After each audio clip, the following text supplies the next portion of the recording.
করছি, আজকে বর্তমান অবৈধ নির্বাচিত সরকার ষড়যন্ত্রমূলকভাবে বাংলাদেশের রাষ্ট্র ক্ষমতা দখল করে রাখার জন্য তারা বিরোধী দলীয় নেতাকর্মীদের উপর দমন পীড়ন চালাচ্ছে, মিথ্যা ষড়যন্ত্রমূলক মামলায় আমাদেরকে কারাগারে প্রেরণ করেছে। আজকে গোটা বাংলাদেশকেই কারাগারে পরিণত করা হয়েছে।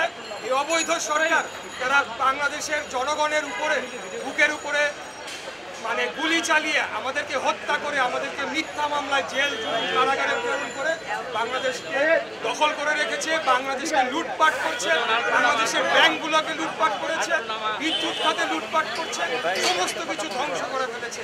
আমরা বাংলাদেশের জনগণকে সাথে নিয়ে আমাদের নেত্রী দেশনেত্রী বেগম খালেদা জিয়া এবং আমাদের নেতা তারেক রহমানের নেতৃত্বে আমরা এই লড়াই করে যাব যতদিন